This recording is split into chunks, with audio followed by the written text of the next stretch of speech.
Assalomu alaykum azizlar, sizlar Shumbola kanalini tomosha qilmoqdasiz. Men bugungi dasturda sizlarga 1-avgust kungi tezkor xabarlarni aytib o'taman.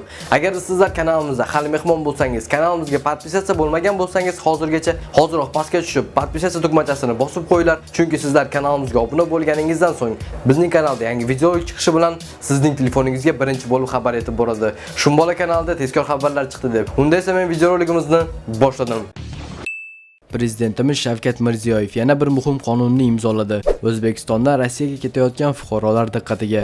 O'zbekistonda 2019-yilda avtomobillar narxi tushadimi?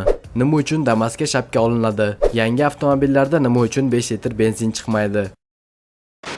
O'zbekistonda Rossiyaga ketayotgan fuqarolar diqqatiga. O'zbekiston fuqarolarini Rossiya hududiga kirib kelganida migratsiya hisobiga olish, muddatlarini buzish, mamlakat hududidan chiqarib yuborish, kirishga taqiq qo'yishga sabab bo'ladi, deb ogohlantirmoqda O'zbekiston Respublikasi Tashqi ishlar vazirligi Konsullik huquqiy departamenti. Hozirgi vaqtda Rossiya Federatsiyasida chet el fuqarolarini migratsiya hisobiga olish umumiy qoidalarga muvofiq amalga oshirilmoqda. Rossiya Federatsiyasi davlat chegarasini kesib o'tgan kundan boshlab 7 ish kunidan kechikmay kelganlik to'g'risida ma'lum qilinadi. Shundan kelib chiqib, O'zbekiston fuqarolarini migratsiya hisobiga qo'yish muddati Rossiya hududiga kirib kelgandan boshlab 7 ish kunini tashkil etadi. O'zbekiston fuqarolari 90 kunlik muddat tugashi bilan Rossiya hududini 3 oyga tark etishlari yoki sabab mavjud bo'lgan hollarda vaqtinchalik ro'yxatdan o'tish qaydnomasi cho'zdirilishi lozim. Ilgariroq 2018-yil 25-maydan 25-iyulga qadar futbol bo'yicha jahon chempionati FIFA 2018 o'tkazilayotgan shaharlarda 3 sutka davomida ro'yxatdan o'tkazish tartibi amal qilingan edi.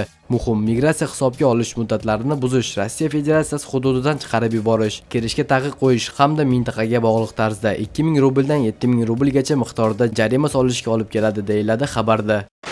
Prezidentimiz Shavkat Mirziyoyev yana bir muhim qonunni imzoladi. O'zbekistonda ekstremizmga qarshi kurashish to'g'risida prezident qonuni imzolandi. Qonunga ko'ra Davlat xavfsizlik xizmati, Bosh prokuraturasi, Ichki ishlar vazirligi, Adliya vazirligi, Davlat bojxona qo'mitasi, Bosh prokuraturasi huzuridagi iqtisodiy jinoyatlarga qarshi kurashish departamenti ekstremizmga qarshi kurashish bo'yicha faoliyatini amalga oshiruvchi organlardir. Qonunda ekstremistik faoliyatni amalga oshirishga yo'l qo'ymasligi to'g'risidagi rasmiy ogohlantirish chiqarish yoki taqdimnoma kiritish, ekstremistik materiallarni taqiqlash, tashkilotni ekstremistik tashkilot deb topish va boshqa tadbirlar ekstremizmni oldini olishga doir choralar sifatida nazarda tutilgan. Shaxslar ekstremistik faoliyatni amalga oshirganlik uchun javobgar bo'ladi. Shaxs ekstremistik faoliyatida ishtirok etishni o'z ixtiyori bilan rad etgan, ekstremistlarning maqsadlarini amalga oshirishining oldini olishga faol ko'maklashgan taqdirda qonun hujjatlariga muvofiq javobgarlikdan ozod etiladi. Shu bilan birga tashkilotlar ekstremistik faoliyatni amalga oshirganlik uchun tugatiladi. Ularning faoliyati esa taqiqlanadi.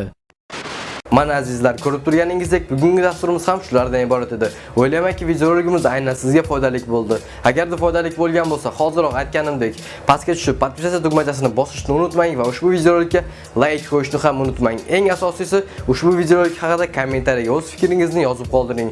Men esa sizlarning savollaringizga javob berib chiqishga harakat qilaman. Endi esa azizlar, har doimgidek keyingi dasturlarimizda ko'rishguncha deb qolaman. Salomat bo'ling.